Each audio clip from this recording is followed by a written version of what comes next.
Clínica Sircovisión del Dr. Jerónimo Lajara patrocina este programa.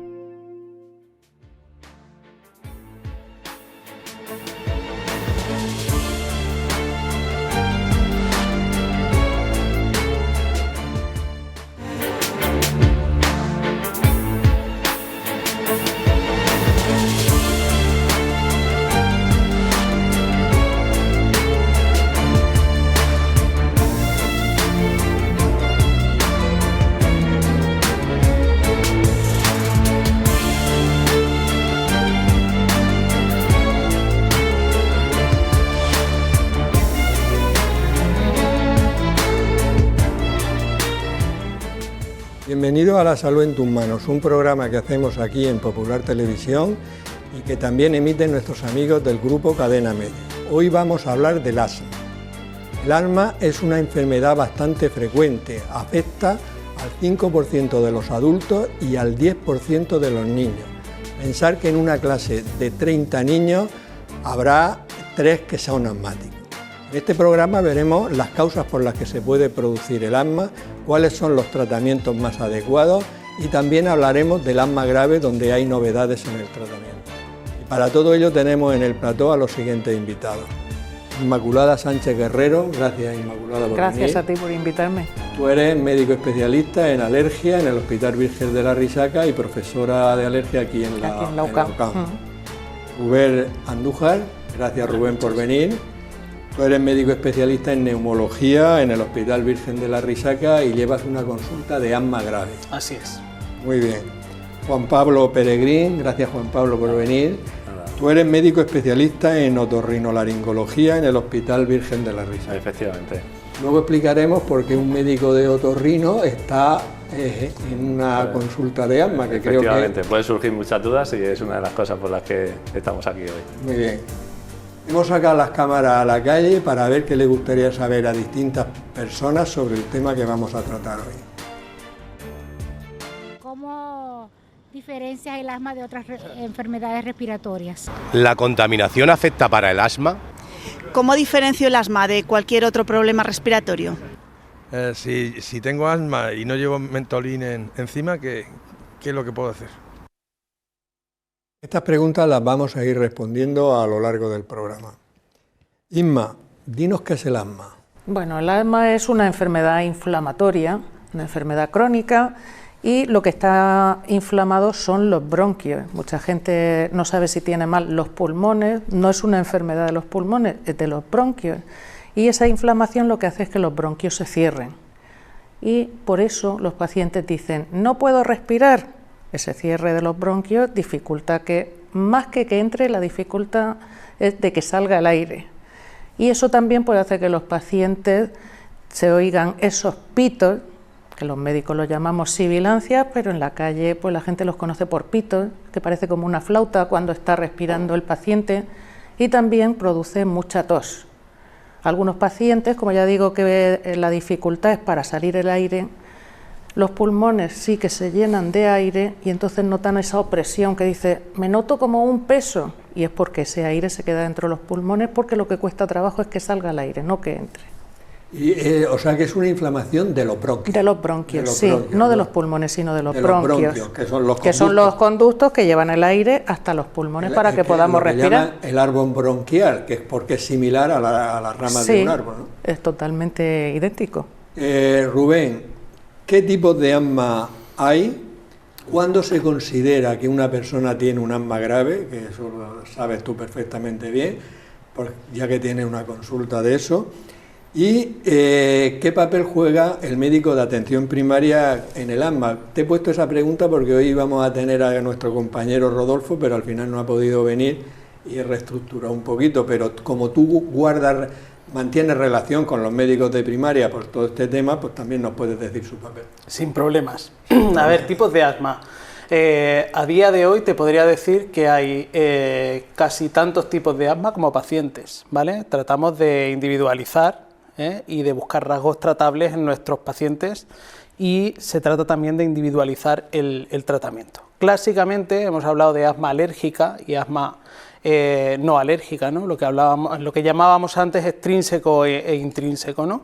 Y luego Pues hay muchas clasificaciones. Podemos clasificar por el tipo de inflamación, ¿no? Si es una inflamación T2 alérgica, inflamación T2 eosinofílica, o un grupo muy pequeño, el que más difícil lo tiene ahora mismo para el tratamiento, que es el asma no T2, ¿no? Que, bueno, lo de T2 no T2 es dependiendo del sistema inmunológico, ¿no? que actúa en la cascada inflamatoria. Y luego, si hablamos por gravedad, pues solemos clasificarlo en 4 grupos: en asma intermitente y en asma persistente, que puede ser a su vez leve, moderado o grave. ¿Qué son los pacientes? ¿Cuándo consideramos que un paciente tiene asma grave? Bueno, pues son pacientes que tienen más síntomas, que además esos síntomas son más frecuentes, son pacientes que tienden a tener más crisis y bueno, en definitiva, como lo definen las guías clínicas que utilizamos nosotros, son pacientes que necesitan más tratamiento para poder llevar una vida normal, ¿vale? Es decir, no por tener un asma grave no se puede tener una vida normal. Ese es el objetivo siempre del tratamiento. Y con respecto al papel del médico de atención primaria, tiene un papel muy importante, no solo en el asma grave, que lo tiene, el asma intermitente, asma leve, prácticamente lo lleva atención primaria, el médico de atención primaria puede diagnosticarlo y tratarlo sin ningún problema. El asma moderado diría que también, y en el asma grave, bueno, pues siempre tiene que consultar con algún especialista, o bien de alergia o de neumología, y luego nosotros vemos al paciente pues cada 3 meses, cada 6 meses, pero el resto del tiempo el seguimiento tiene que ser por el médico de atención primaria, y además la gran mayoría de las veces las crisis de asma las lleva el médico de atención primaria, o sea que tiene un papel muy importante. Un papel fundamental. De todas maneras me ha llamado la atención que has dicho que, porque qué tipos de asma hay, y me dices tantos como pacientes, con la idea lógicamente de tratarlos como muy individualizados y sobre todo ajustar un tratamiento a la persona, ¿no? Fundamentalmente. Sí, sí. Y luego nos explicarás lo de la inmunidad y la T2 eso. Venga. Juan Pablo, tú eres otorrino y estás en el comité de asma grave. Muchas personas que nos estén viendo, como yo decía, se preguntarán, ¿qué hace un otorrino en el comité de asma grave? Bueno, explícanoslo. Pues, es muy buena pregunta. Actualmente el comité de asma grave se denomina comité de asma grave y poliposis nasosinusal, y básicamente lo que los otorrinos pretendemos es mejorar la calidad de vida de los pacientes con asma. Un paciente con asma, como decía Inma, muchas veces se refiere a disnea, pero no sabe precisar por qué. Entonces un otorrino pues, puede realizar una exploración de la vía respiratoria superior y pues, detectar algunos tipos de comorbilidades que son muy frecuentes en los asmáticos, como esta poliposis nasosinusal, y con lo cual pues, su manejo y su tratamiento pues, nos va a aportar mucho en la mejoría de la calidad de vida de estos pacientes. O sea que realmente es importante, claro, la persona que tiene dificultad respiratoria no es médico y no sabe por qué tiene la dificultad, y claro. Puede pensar que en un asma porque otro familiar lo tenga y a lo mejor tiene una obstrucción de la vía respiratoria. Esa obstrucción el paciente no sabe referirla y bueno, pues con la exploración de las fosas nasales descubrimos patologías que sin pensar en ellas pues no hubiésemos sido capaces. Muy bien. Y muchas personas relacionan muy bien la alergia pues con conjuntivitis, con rinorrea, con estornudos, pero a lo mejor no lo relacionan tanto con el asma. O sea, ¿existe un asma alérgica? Bueno, por supuesto que sí, ¿no? Estaba comentando Juan Pablo de la relación de por qué un otorrino. La verdad es que las manifestaciones de la alergia son más frecuentes, la rinitis o las molestias oculares, pero un porcentaje muy alto de esos pacientes tienen también asma, que además suelen ser esos mismos pacientes. De hecho, de las pacientes con una rinitis alérgica, el 20% suele tener asma, pero es que una rinitis no alérgica, rinitis de otras causas, rinitis la inflamación de la mucosa nasal, para que entiendan todos los que ven el programa, pues también se asocia a asma no alérgica, de la que hablaba Rubén hace un rato. Entonces, fuera de que eso se relaciona tanto, si nos vamos al revés de los pacientes asmáticos, el 80% tienen rinitis.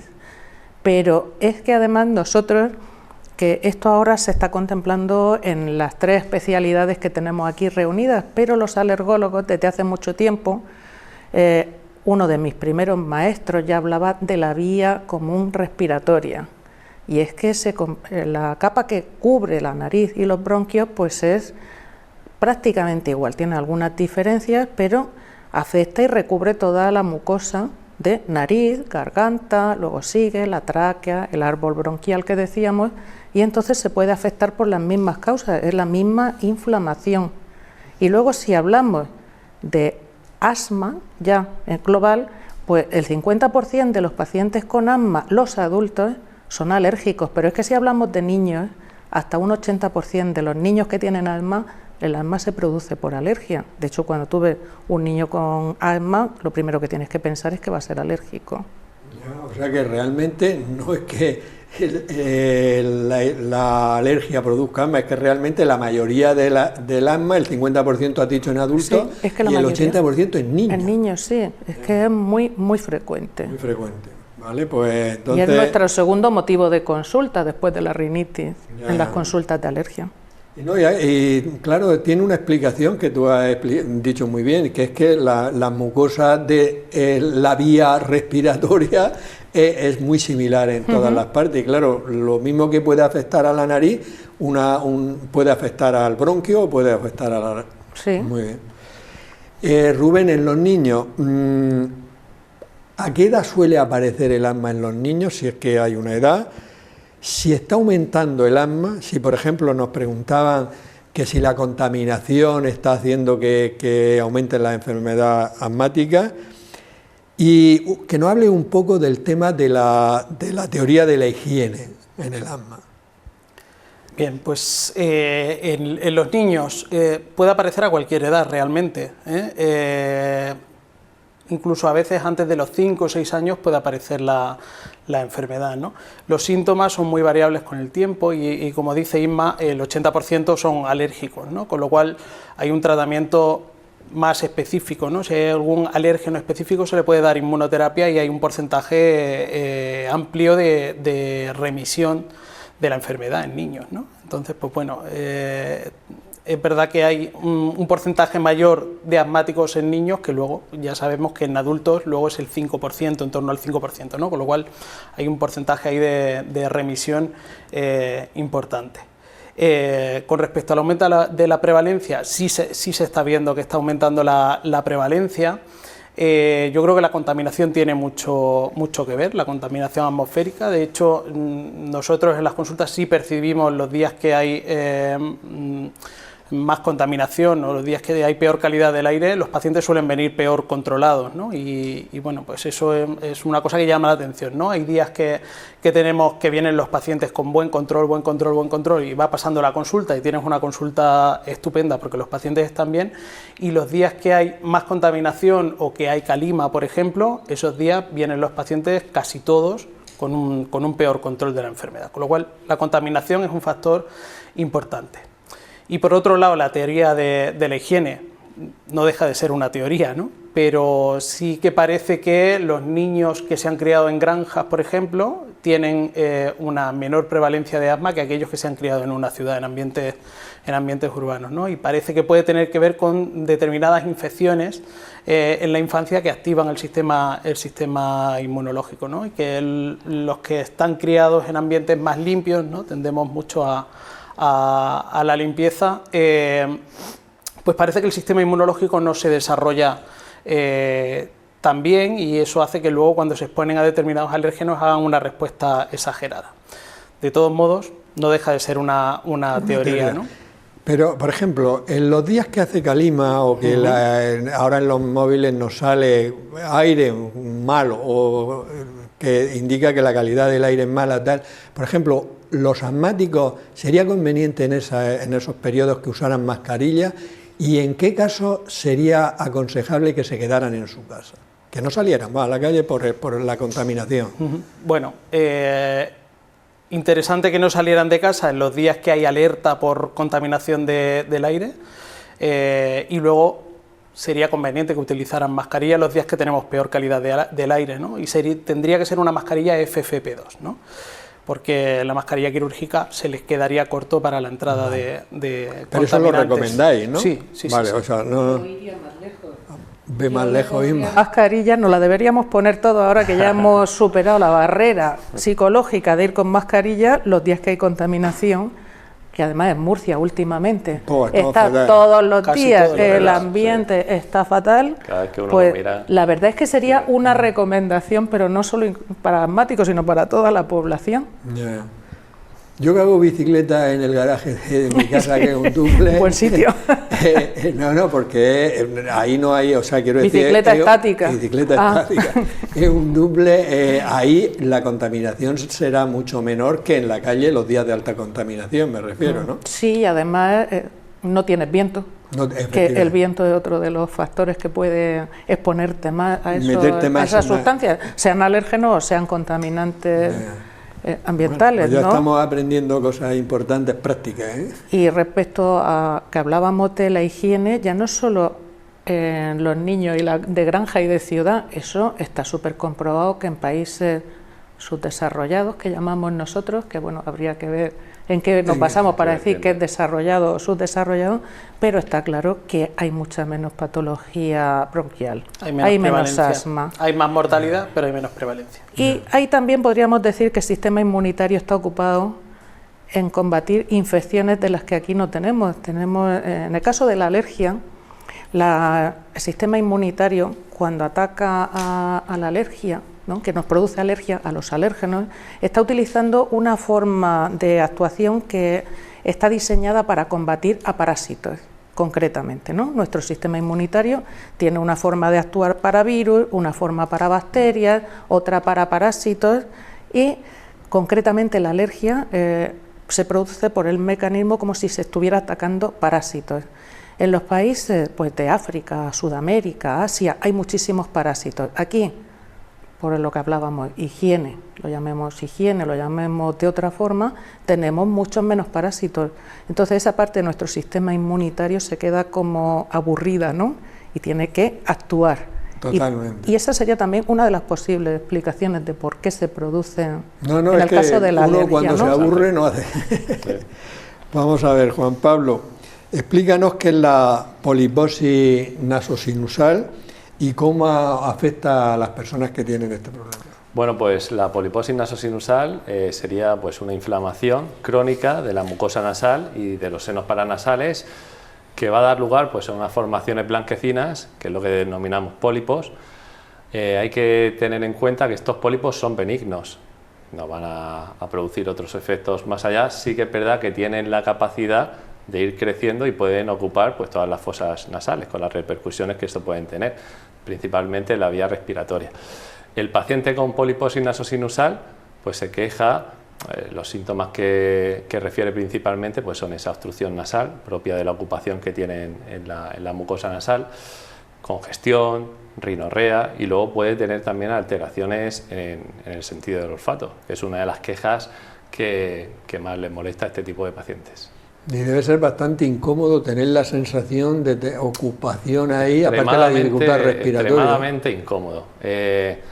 Yo siempre digo lo mismo, los pólipos no matan, pero tampoco dejan vivir. Realmente es así. O sea, un paciente que tiene una poliposis nasosinusal lo que experimenta es una sensación que una persona que no la tiene es difícil de sentir, pero es algo así como un catarro permanente. Imaginamos cuando tenemos un catarro de un virus respiratorio superior, pues esa sensación de congestión, cuando uno no puede tener la capacidad cuando va a comer de percibir los sabores, los olores, esa voz de ocupación muy molesta, ¿no? Pues imaginaros esto a lo largo del tiempo, años y años con esa sintomatología. Luego veremos a ver cómo lo solucionáis, porque seguro que se puede solucionar y para eso estamos aquí. Muy bien. En nuestra sección Palabras de Médicos, nuestro profesor de latín y griego, Juan Carlos Ferre, y nuestra experta en traducción, Mariluz Soler, nos van a decir el origen de algunas palabras relacionadas con el tema de hoy. Muy buenas, en el programa de hoy vamos a explicar el origen de la palabra asma. Pues la palabra asma viene del griego asthma, se escribe casi igual, y significa jadeo. ese jadeo que se produce, y además está atestiguado, muy antiguo, aparece en Homero, en la Ilíada de Homero, en el siglo VIII a.C., con el sentido divino, porque pensaba que el que sufría esta enfermedad estaba poseído por una divinidad. Pues sí, es precisamente por sus síntomas, ¿no? Esa respiración acelerada de la que nos hablabas, entrecortada, los ahogos. Esto hacía pensar que se trataba de una especie de posesión. Parece ser que fue Galeno, más adelante, en el siglo II, quien comenzó a tratar el asma como una enfermedad per se y no como el síntoma de otro. Pues muy interesante esta explicación. Palabras de médicos. Bueno, ya sabemos un poco más sobre el origen de estas palabras. Inma, nos has dicho que la alergia puede producir asma, pero ¿todos los alérgicos con asma empeoran entonces en primavera? No, empeorarán los que sean alérgicos fundamentalmente a pólenes, porque los pólenes cuando crecen son en primavera. Bueno, tenemos algunos pólenes que no son de primavera, como puede ser el ciprés, un polen de invierno, y tenemos otro polen que es muy frecuente en Murcia, que es la salsola, que tiene un pico en primavera y otro en otoño. Los alérgicos a ácaros, aunque están todo el tiempo, porque los ácaros permanecen durante todo el año, pero normalmente también empeoran en primavera y otoño, pero no tan claramente. Entonces, un alérgico, si no es a polen, no tiene por qué empeorar precisamente en la primavera. Un alérgico a perro pues va a tener síntomas todo el año y no tiene por qué precisamente ahí. Serán los alérgicos a polen. Vale, no, está muy claro, parece una pregunta tonta, pero muchas personas se imaginan, tiene asma cuando llegue la primavera, pero claro, si el asma no está producida por alergia a los pólenes, pues no tiene por qué. De todas formas, la causa más frecuente de alergia en Murcia capital es la alergia al polen de olivo, con lo cual, pues eso sí que van a empeorar en primavera, pero muchos tampoco tienen asma, que a lo mejor solo tienen rinitis y no tienen asma justo en primavera. Y Rubén, fuera de las causas alérgicas del asma, ¿qué otras causas pueden producir asma? Y explícanos qué es una crisis de asma, y si podemos evitar las crisis, porque las crisis es realmente una situación agobiante. Claro, a ver, el asma, como ha dicho Inma hace un ratillo, es una enfermedad inflamatoria crónica de las vías aéreas, ¿no? Los factores, realmente conocemos las causas alérgicas y los factores que provocan el asma realmente no están no son muy bien conocidos, ¿no? Sabemos que hay algún factor genético, porque los pacientes a veces tienen antecedentes familiares que también van más en relación con la hiperreactividad bronquial y con la alergia también, ¿no? Y luego, pues las infecciones respiratorias. Parece que algunas infecciones víricas en la infancia pueden desencadenar la aparición del asma, ¿no? Que fíjate que esto iría un poco en contra de la teoría de la higiene que hemos hablado antes, ¿no? Y luego la exposición a irritantes, el humo del tabaco en los niños, por ejemplo. Se ha visto incluso los padres que fuman simplemente en la ropa.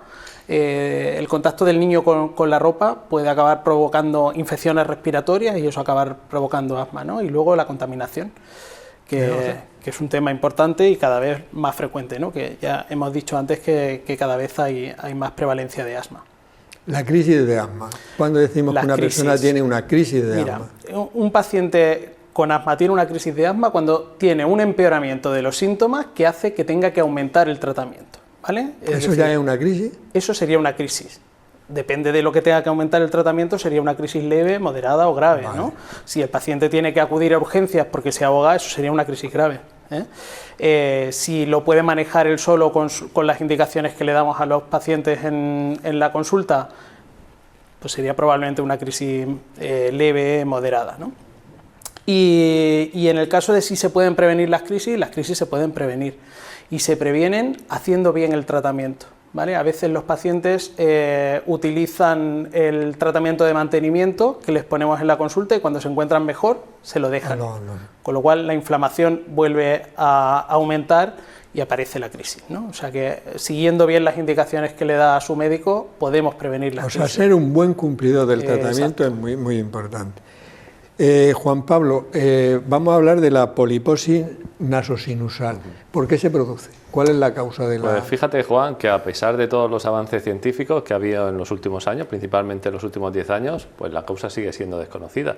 Durante mucho tiempo pues, se ha pensado en la relación que podría tener con la alergia, pero 2/3 de los pacientes que tienen poliposis nasosinusal no tienen pruebas de alergia positivas.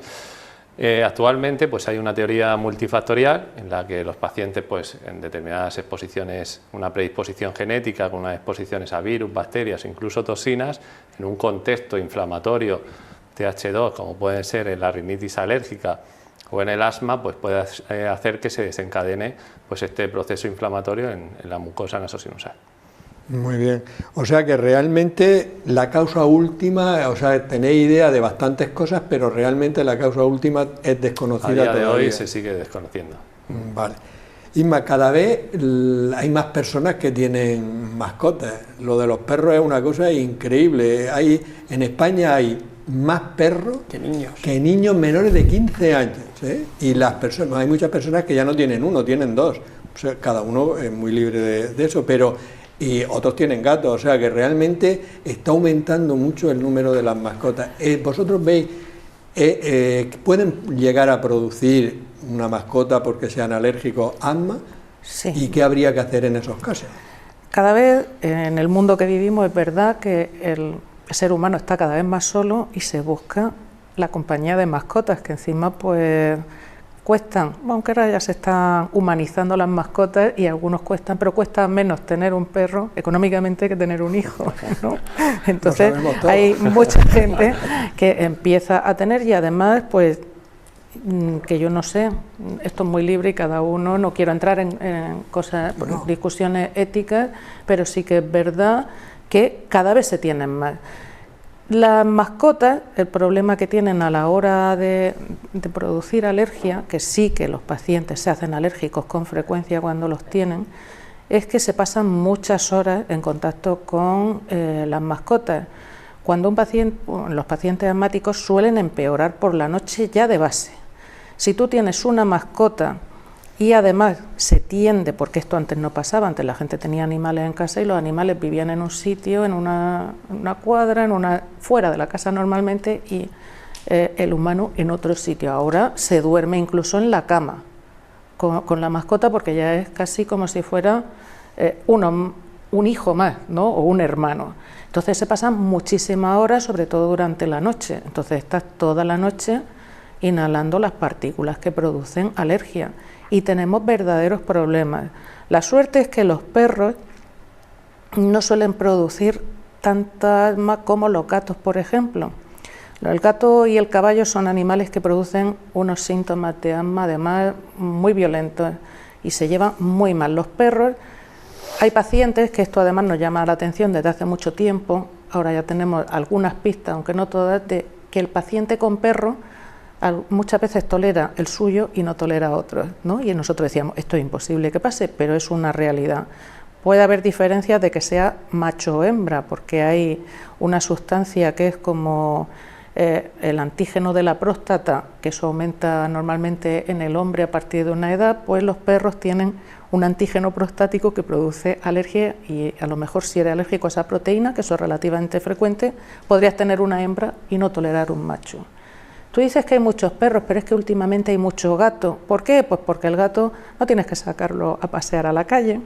Es quizá menos interactivo que el perro, un poco, ¿no?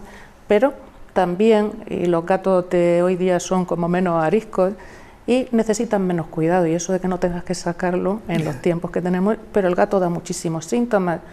Y sí que es verdad que cuando dan asma además grave.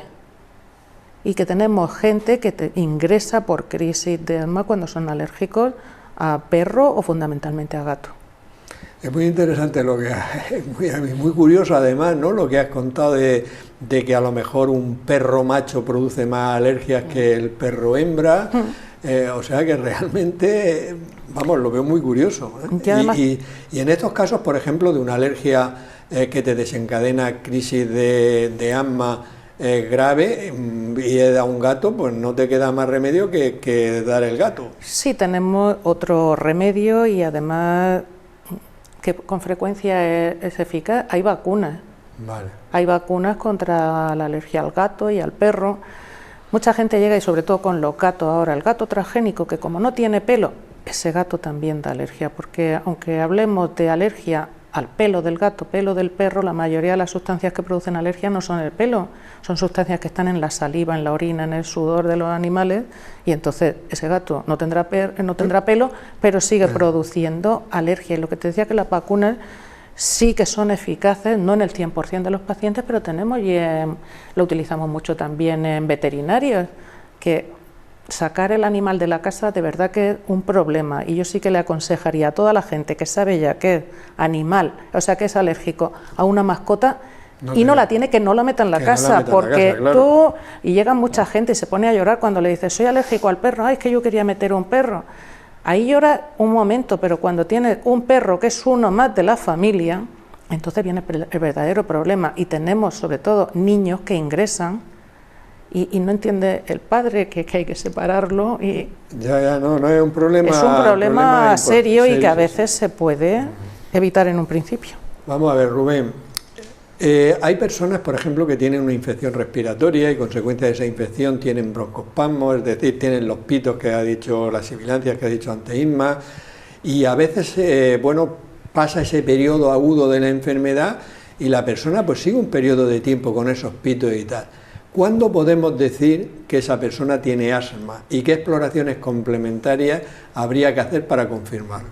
Bueno, hay una entidad, ¿no?, que es la hiperreactividad bronquial después de un catarro, ¿no?, o después de un episodio catarral. En el episodio catarral lo que va a pasar es que se van a inflamar los bronquios y van a aparecer síntomas muy parecidos al asma, ¿no?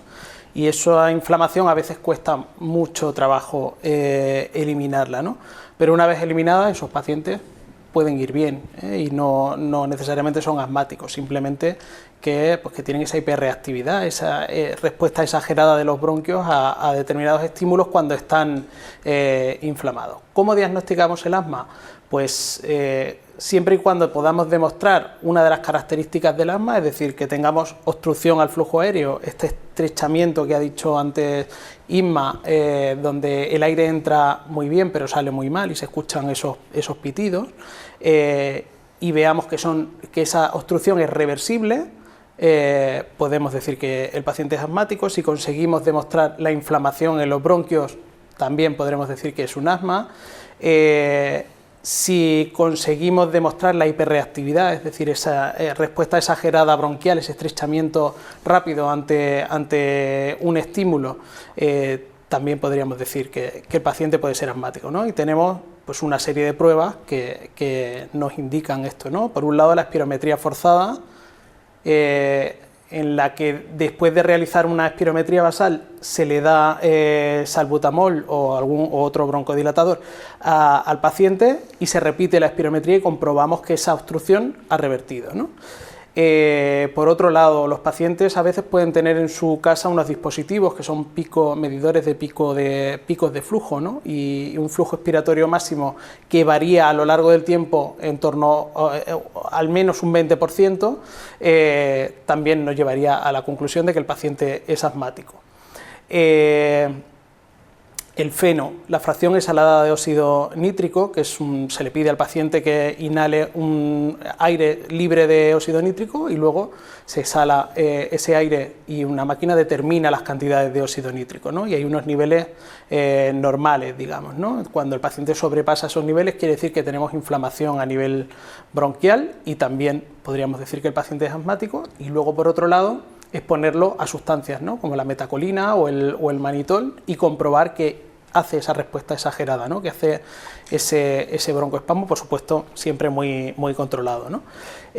Con cualquiera de ellas podríamos decir que nuestro paciente tiene asma, pero si nos vamos a las guías, todas dicen que el paciente tiene asma si responde bien al tratamiento. Si nosotros instauramos un tratamiento y el paciente no responde bien, pueden ser dos cosas: o que tenga asma y alguna comorbilidad o factor agravante, como por ejemplo una poliposis, o que realmente no sea asma y tengamos que reevaluar al paciente y hacer un diagnóstico diferencial con otras enfermedades, básicamente enfermedades obstructivas pulmonares. Sí, lo que veo es que, vamos, que tenéis, que realmente para vosotros, aunque parezca difícil, porque hay otras muchas circunstancias en las que puede haber los pitos, la dificultad respiratoria, con esas pruebas que has comentado, hacer el diagnóstico de asma para vosotros en principio no es complicado. A veces no es fácil pillarlo, porque como todo es reversible, tienes que coger al paciente en el momento en el que tenga obstrucción y reversibilidad. Es decir, una espirometría normal no te descarta que el paciente tenga un asma, ¿no? Entonces, a veces es más complicado de lo que parece. Pero siempre el objetivo es no quedarnos solo con un diagnóstico de síntomas, ¿no? Que sería un diagnóstico de sospecha. Siempre confirmar con una prueba objetiva donde tú puedas decir, efectivamente, el paciente tiene un asma. Muy bien. Pues vamos a dar paso a la publicidad.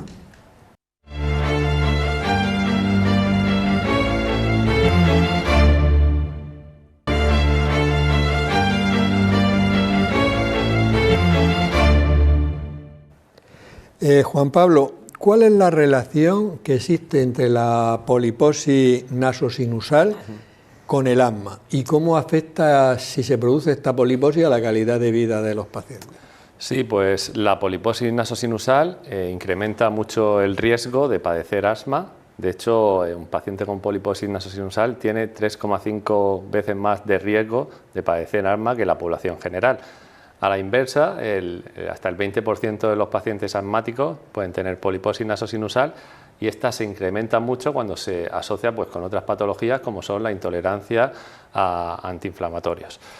Y como decía antes, pues afecta muchísimo a la calidad de vida y lo podemos medir en dos vertientes principalmente. Una vertiente económica, pues en tema de asentismo laboral.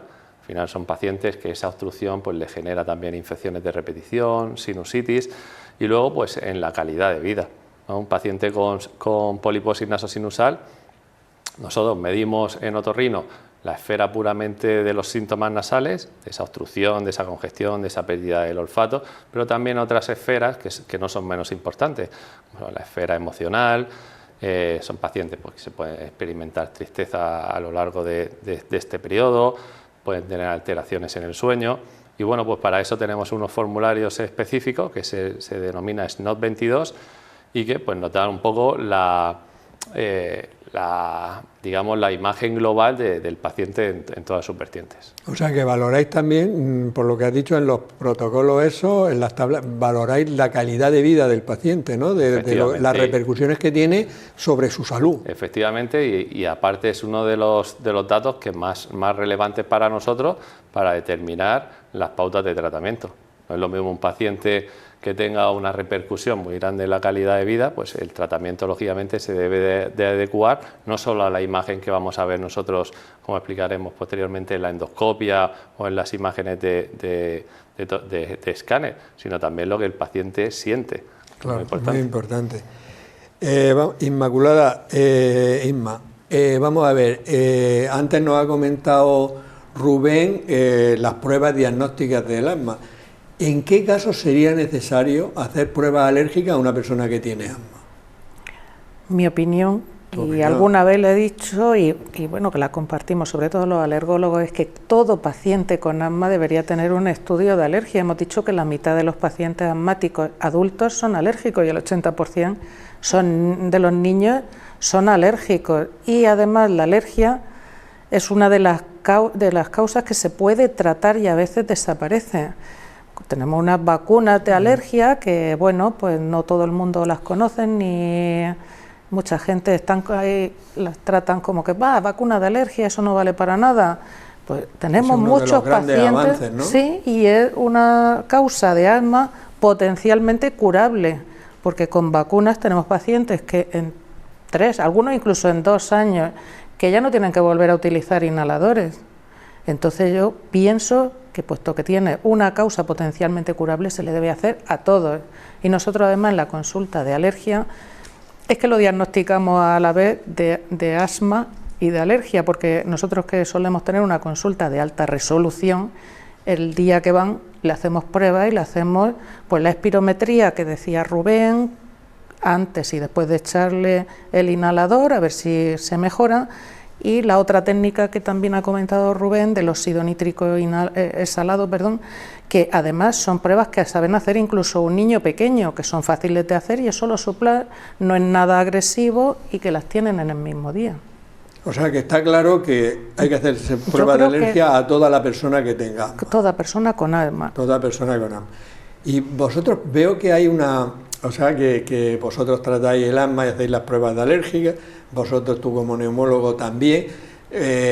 Hay buena relación habitualmente, aunque sé que vosotros la tenéis, pero ¿crea esto disfunciones, por ejemplo, en otros hospitales o eso o no? Porque creo que realmente la conexión entre vosotros debe ser muy buena. Yo creo que cada vez menos, sí. Cada vez más se tiende al abordaje multidisciplinar de los pacientes, al menos los pacientes con asma grave, que es que se benefician muchísimo del abordaje multidisciplinar en los comités, ¿no? Por ejemplo, de asma grave, y luego, pues por ejemplo, nosotros tenemos relación directa, quiero decir, duda con paciente, teléfono al canto. O sea y el hecho de que haya un comité de asma grave, por ejemplo, hace que os veáis y que las pequeñas rencillas que puedan, ¿no? Pero es que eso a la gente... Yo no estoy en el comité de asma grave, pero sí que tengo mucha relación con Rubén y tenemos pacientes compartidos. Y es verdad que en el pasado sí que había problemas. Sí, como que es que me quitan enfermos. Estos son pacientes, y con otorrinos también hemos tenido sus más, sus menos, pero ahora yo creo que, sobre todo desde que están los tratamientos para ese asma grave, eso ha hecho que nos reunamos más todos. Ya digo que yo no estoy en el comité de asma grave, aunque he entrado a alguna reunión y he opinado, porque también tengo pacientes, y a mí siempre me había preocupado, porque es verdad que, como decía Juan Pablo, la rinitis no mata, pero a mí siempre me preocupaba, porque es que el asma es una patología grave, pero es que me he dado cuenta que un paciente con asma y con rinitis, que sean las dos cosas intensas, el paciente se queja más de la rinitis, le perjudica más su calidad de vida, más la rinitis que el asma, aunque no sea lo que lo va a matar, pero es lo que más le agobia y lo que más quiere que le solucione, porque le preocupa mucho más. Y hablábamos de eso, la pérdida de olfato y del sabor, porque van juntos casi siempre, ¿no? Y entonces un paciente que dice, es que no me sabe la comida nada, ya no me apetece comer, que es uno de los grandes placeres, aunque luego nos saque con las restricciones, como buen endocrino. Hombre, es muy bueno, desde luego. Pero bueno, es que no hay comida sana. Una marinera de hay que comérsela. Pues tú tienes una poliposis y llega y dice, no sé qué sabor tiene la marinera. Así es. Así es, pues la verdad es que es un problemón. Es un problema, sí. Rubén, ¿cuál sería el tratamiento del asma? El tratamiento básico del asma es el corticoide inhalado, ¿vale? Ese sería el tratamiento de mantenimiento por excelencia, que empezaríamos con dosis bajas e iríamos subiendo a medida que el paciente necesite esas dosis, y lo acompañaríamos de broncodilatadores, ¿no?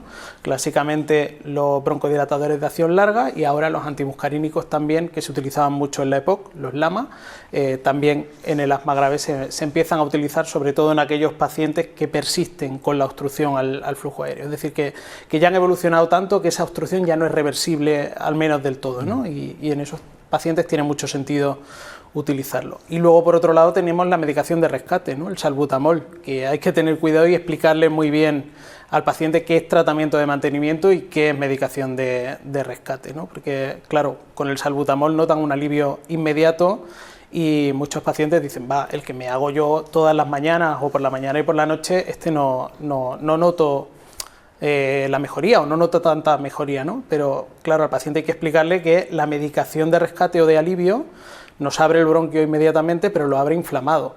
Y cuando el efecto pasa, vuelve otra vez con la misma inflamación. Pero lo importante es quitar la inflamación. No estamos tratando la enfermedad, hemos dicho que es una enfermedad inflamatoria crónica de las vías aéreas. Si no quitamos la inflamación, no tratamos la enfermedad. Correcto. O sea, lo que pasa es verdad que hay pacientes que, como se los quita el salbutamol, pues dicen esto, y luego se dejan el que realmente es el tratamiento de la enfermedad, ¿no? Exacto, y el que nos va a evitar las crisis. Por eso la educación es muy importante en el asma.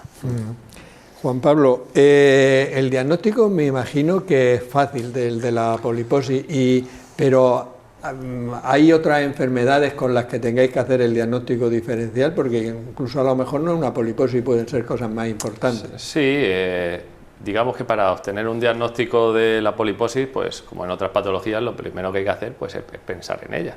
Nosotros recibimos interconsultas desde neumología, desde alergia, en pacientes pues, con esta obstrucción o en pacientes asmáticos que no terminan de mejorar con el tratamiento, pacientes de atención primaria que se quejan de los síntomas clásicos. Entonces, bueno, nosotros una vez que lo recibimos en la consulta, pues lo primero es hacerle una historia detallada de todos sus síntomas, de la evolución. La poliposis es una enfermedad crónica, es muy importante el tiempo de evolución que han tenido estos síntomas. Y luego pues requiere de una exploración por parte de un facultativo de otorrinolaringología.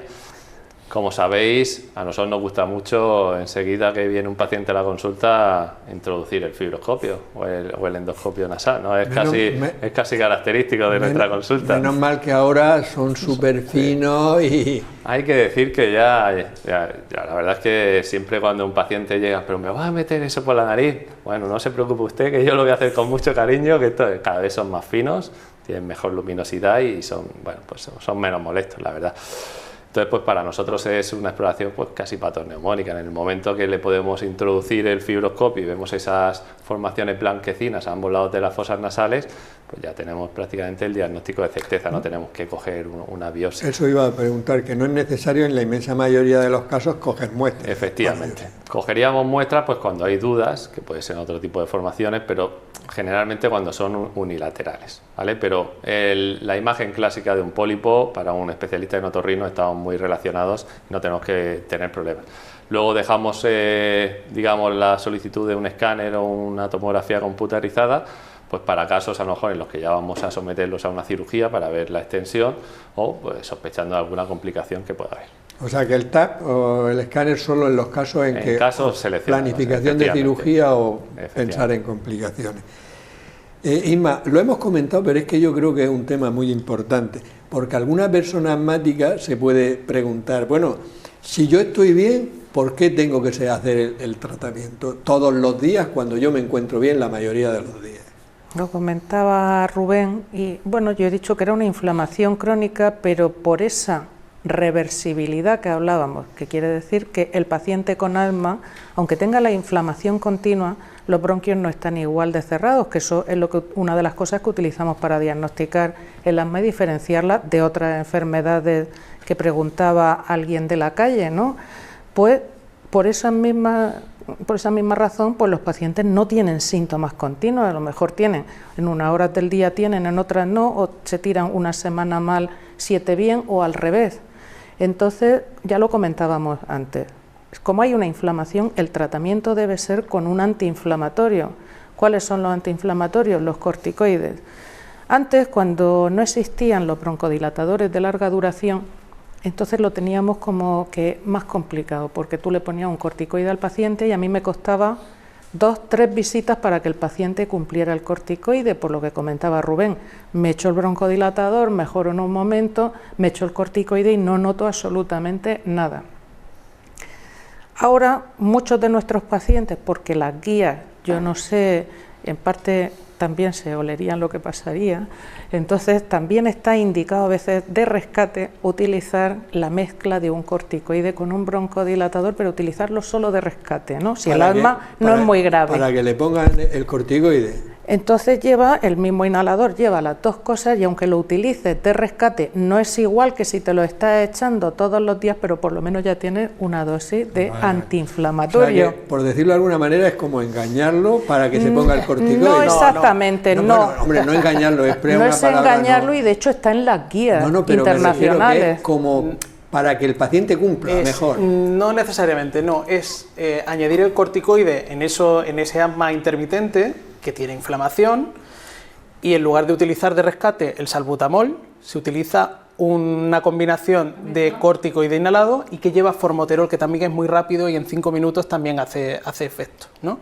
Entonces las guías también hablan pues de aprovechar que el paciente lo utiliza para bajar esa inflamación y parece que, sí, me parece que hay buenos resultados. Me parece una buena idea, en principio me parece una buena idea. Estamos hablando de un asma que sea bastante leve. Un asma que ya tenga una intensidad de lo que llamamos ya moderado, ya no estaría eso indicado y tiene que llevar una medicación de diario.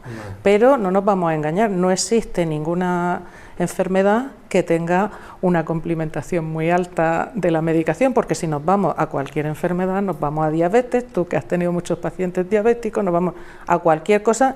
Yo muchas veces en el asma concretamente llego y digo, vamos a ver, si te estás ahogando, porque de cosas que puede ser sumamente desagradables que no puedas respirar, ¿no? Y dices, ¿cómo puedes no echarte? O ¿cómo puedes seguir fumando y me da y me asfixio, pero sigo fumando, ¿no? Pero hay que contar con que en cualquier patología que busques no va a haber complementación total, pero sí que hay que quitar el miedo a la palabra corticoides. Sí, está la corticofobia, el tratamiento de elección, lo ha dicho Rubén, son los corticoides inhalados. Y un corticoide inhalado no es una pastilla de corticoides, estamos utilizando dosis pues de 1000 veces menos. Eso es muy importante que las personas lo tengan claro. Al final, tenemos la suerte de que el pulmón está conectado con el exterior y podemos poner un tratamiento en el sitio sin que pase mucha cantidad a la sangre y evitamos los efectos secundarios de ese corticoide. Muy bien. En nuestra sección Me lo compro, me lo como, no me lo compro, no me lo como, nuestros nutricionistas de Plan Mediterráneo, Pedro Lillo e Irene García, nos van a hablar de las espinacas. Espinacas. Me lo compro, me lo como, no me lo compro, no me lo como. Cuéntanos cositas interesantes sobre esta hoja verde. Bueno, es una maravilla nutricional. Fíjate que solamente tiene 22-25 kilocalorías por 100 gramos de producto, o sea que es muy ligero para dietas de adelgazamiento, para cuando queremos cuidarnos o simplemente por el contenido en micronutrientes tan relevante que luego comentaremos. Siempre se ha dicho, se ha comentado que es muy rica en micronutrientes. Concretamente en los dibujos de Popeye, el hierro. Se hablaba del hierro y esto, bueno, es parte cierta y parte no lo es. Es una errata de hace un montón de años, de décadas, en el que se confundía el contenido en miligramos de este mineral, del hierro. Se decía que tenían, por esa pequeña errata, 35 miligramos por 100 gramos y tiene 3,5 miligramos, una coma. Pero bueno, con todo y con eso es un hierro no hemo, es decir, no es similar al de la carne, por ejemplo, y no se absorbe del todo bien. No obstante, al tener contenido en vitamina C, procura una mayor absorción, o sea que bueno, no está nada mal. Luego minerales destacables como el calcio, el magnesio, el potasio, el sodio, el fósforo, incluso una cantidad no desdeñable de yodo, que es importante conjuntamente con un aminoácido, con la tirosina, para la síntesis tiroidea, para la síntesis de tiroxina en este caso. ¿Y hay algún grupo poblacional, alguna edad en la que esté recomendado restringir este consumo de espinacas? Bueno, como hemos comentado en varias ocasiones, aquellas personas que tienen patología renal, tienen que tener cuidado con con el consumo de hoja verde, y la espinaca es un concentrado importante en micronutrientes que les pueden dañar si están comiéndolas de manera recurrente y en cantidades significativas. Para el resto de la población todo lo contrario, fíjate que tiene, independientemente de las vitaminas hidrosolubles, vitamina C, que ya hemos comentado anteriormente, pero tiene también el complejo B en esas hidrosolubles, es decir, en la B9, la B2, la B6, la B3, incluso un poquito de B1, provitamina A y la vitamina E, que es una liposoluble y también la presenta. ¿Y qué nos dices de las distintas presentaciones que encontramos en el mercado? ¿Están en fresco, en bolsitas en fresco, congeladas? ¿Alguna recomendada especialmente? No, yo soy muy partidario de los productos congelados, ultracongelados. Simplemente hay que hacer una buena restitución del producto, es decir, que hay que descongelarlo en frigorífico o directamente en la sartén con un chorreón de aceite de oliva. Si queremos echamos unos piñones y unas pasas, por ejemplo, y es una receta maravillosa. Insisto, es acalórico, muy ligero, pero con un espectro nutricional riquísimo desde el punto de vista de los micronutrientes. Y la fibra tiene casi 2 gramos por 100 gramos de producto. Entonces lo recomendamos para cualquiera, ya podemos encontrarlas en cualquier época del año. Sí, Y como digo, la solución del producto congelado o ultracongelado en este caso, pues es una muy buena solución. Hombre, si las encontramos en las hojas verdes en el mercado y tal, pues mejor que mejor. Pero tenemos opción y probabilidad y posibilidad de tomarlas durante todo el año. Entonces, ¿me lo compro y me lo como? Me lo compro y me lo como. Muy bien, pues ya sabemos algo más sobre las espinacas. Rubén, muy brevemente, ¿cuál es el tratamiento del asma grave y qué papel juega la enfermería en el tratamiento del asma?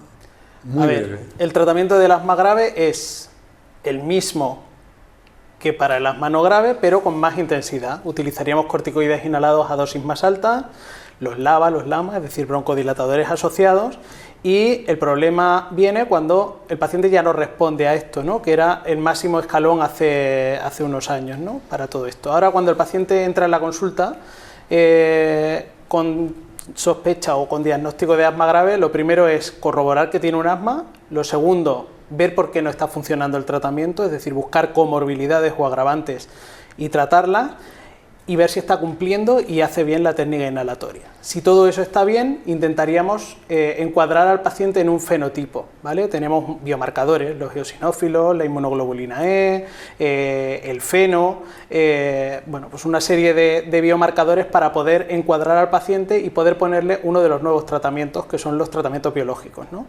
Teníamos clásicamente un biológico que funcionaba muy bien para el asma alérgica, ¿no?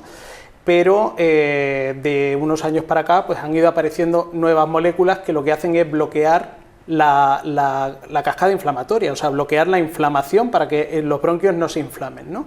Y bueno, pues estos tratamientos han supuesto una revolución para los pacientes con asma grave, ¿no? Que por fin pueden hacer una vida normal, que es el objetivo del tratamiento. Gracias a estos nuevos fármacos que dices que han salido. Juan Pablo, ¿cuál sería el tratamiento de la poliposis? Bueno, ¿Y qué importancia tiene ese comité que hacéis de asma grave para el tratamiento? Básicamente nosotros tenemos tres objetivos, que es disminuir el tamaño del pólipo, recuperar la capacidad respiratoria del paciente nasal y luego pues intentar también recuperar en la medida de lo posible la capacidad del sentido del olfato, que tanto, como he dicho anteriormente, tanto les molesta a nuestros pacientes. Hay una serie de escalones, empezaríamos con corticoides inhalados, posteriormente corticoides orales en tandas y finalmente muchos de nuestros pacientes pues acaban o en cirugía o con el tratamiento que estaba comentando Rubén, que ha sido una auténtica revolución y que bueno, pues ha supuesto pues un nuevo paradigma en nuestra especialidad y en la resolución de pacientes con esta patología. Y lo que decíamos de por qué en el comité, pues al final siempre vamos a lo mismo, es por el paciente, ¿no? Porque muchos de los pacientes a nosotros nos pueden contar una cosa en nuestra historia. Si el paciente lo vamos viendo por secciones, el ser humano es mucho más complejo que una nariz o que un bronquio o que otra parte. Entonces, pues un paciente con asma puede consultar varias veces en urgencia y ponerle varias tandas de corticoides orales y nosotros verlos por otro lado, sin esa integración, pues estaríamos sobretratando a un paciente o, bueno, pues no haciendo lo correcto, que de esta forma con el comité pues estamos muy contentos porque los resultados y yo creo que el paciente pues ha mejorado mucho. Sí, y luego otra cosa, yo puedo poner un tratamiento biológico que hay que intentar afinar lo máximo posible para conseguir el éxito que venga muy bien para el asma, pero igual el paciente tiene pólipos nasales y si no nos juntamos, Juan Pablo no me puede decir a mí, oye, en lugar de ese biológico, ¿crees que para el asma iría bien que me viene también bien para los pólipos? Y trataríamos al paciente de una forma hemos holística, conseguido, ¿no? como dice Rubén, colocar al paciente en el centro. Tenemos muy buena relación entre las especialidades, que eso es una de las cosas que más orgullosos nos podemos sentir y que va en beneficio siempre, pues eso, en la toma de decisiones. Tenemos esa toma de decisiones basada en múltiples factores que hacen que el paciente pues sea un tratamiento mucho más integral. Yo veo bastantes pacientes en la consulta que veo eso, que va un especialista y le pone un tratamiento, va otro y le pone, y yo les digo, mira, tú necesitas un director de orquesta y normalmente digamos que en la medicina pública el director de orquesta en principio sería el médico de atención primaria, pero también cuando hay problemas específicos como en este, desde luego es genial tener un comité donde eso se habla y se actúa siempre en beneficio del paciente.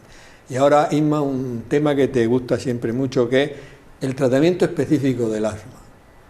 del asma alérgico hablamos, ¿no? Bueno, el paciente con asma alérgica, porque asma es una palabra femenina, es el mismo respecto a fármacos, se trata exactamente igual que el asma de otra causa. Son los mismos tratamientos, los mismos escalones, se sube, se baja según esté el paciente, pero como ya he comentado antes con las mascotas, pues pasa con todas las otras sustancias que producen alergia, los ácaros, el polvo, los hongos, tenemos las vacunas. Y creo que no tengo más que añadir respecto a las vacunas de lo que he comentado, porque igual que pasa con los epitelios, pues tenemos muchos pacientes que se curan con vacunas. Es que el mensaje es ese, el mensaje es que se curan y además creo que alguna vez te he oído decir 70 o el 80%. Es que se curan mucho. El asma sí, la rinitis quizás el porcentaje no es tan alto, pero sí que mejoran muchas rinitis, ¿no? No hablamos ya de la poliposis, que como ha dicho Juan Pablo, pues al principio siempre poliposis, esto es por alergia, y ya se ha visto que la mayoría de las poliposis no son alérgicas, sí que se asocian al asma y además cuando se trata los pólipos hemos visto que los pacientes con asma mejoran cuando ahí está la asociación, igual que si tiene solo rinitis, una rinitis que no sea con pólipos y un asma, si tratamos la rinitis el asma suele mejorar. Pero vacunas siempre que esté indicado que el paciente sea alérgico y que pensemos, siempre lo tiene que valorar un especialista, porque hay veces que le hacemos una prueba y una prueba positiva no quiere decir que sea alérgico. Entonces tenemos que valorar tenéis que valorarlo un especialista. Igual que para el tratamiento con estos nuevos fármacos que has dicho del asma grave, también tiene que ser un especialista. Muy importante, el paciente con asma grave no controlado vaya a una unidad de asma grave y que sea valorado también de forma multidisciplinar. Es fundamental, los tratamientos biológicos van muy bien si el paciente cumple el perfil para ese tratamiento biológico, es decir, hay que afinar mucho y elegir muy bien el biológico que se le pone al paciente. Vale, y última pregunta, Juan Pablo, ¿cuándo sería necesario el tratamiento con cirugía de la poliposis nasosinusal y qué hacéis en esa cirugía? Sí, bueno, pues muchos de los pacientes que no se pueden controlar con el tratamiento médico, como he dicho anteriormente, con corticoides o que necesitan tandas muy altas de corticoides, pues finalmente pues acaban en este proceso quirúrgico, que la verdad que es una cirugía muy agradecida en primera instancia porque el paciente mejora mucho, ¿vale? Después de este proceso. Una cirugía que se hace con anestesia general y bueno, pues está guiada con nuestras cámaras que utilizamos y básicamente lo que hacemos es ir resecando pues estos pólipos, esas formaciones blanquecinas hasta dejar la mucosa prácticamente íntegra, por lo tanto pues la mejoría es muy buena. ¿Recidivan con frecuencia? Es uno de los grandes problemas que tenemos, es que el paciente en las visitas posteriores mejora mucho, pero a partir de los 6 meses, un año, pues volvemos a tener, como he dicho al principio, es una enfermedad crónica que vuelve a poder recibar y es en esos casos, esos pacientes, ese tipo de pacientes ya más seleccionados que cursan con otras comorbilidades de asma y demás, pues donde pensamos en el fármaco biológico, que por la experiencia que tenemos ha sido, pues eso, como he dicho anteriormente, una auténtica revolución, que está teniendo unos resultados muy buenos y que, bueno, pues al final, pues en ese pool de tratamiento, pues dan esa puntilla para que el paciente mejore en todas las esferas de calidad de vida, de respiración y luego mejoras significativas en el olfato. Muy bien, nos hemos quedado sin tiempo. Quiero agradeceros porque creo que el programa ha sido realmente muy interesante y había aclarado muchos conceptos muy importantes para la población, que las vacunas son tremendamente eficaces en el asma alérgico cuando demuestras que es alérgico a eso, el tratamiento del asma grave con los nuevos fármacos y sobre todo que los pacientes cumplan los tratamientos y que la enfermería les enseñe bien a utilizar los inhaladores que hace, porque hay muchos pacientes que a pesar de eso no lo hacen bien y por eso no mejoran. No sé si estaréis de acuerdo con... Totalmente. Muy bien, por mi parte, nada más recordaros que en nuestro portal de salud, Cansalud, tenéis información sobre hábitos de vida saludable y prevención de muchas enfermedades. Despedirnos hasta la próxima semana en un nuevo programa de La Salud en tus manos. Que seáis muy felices.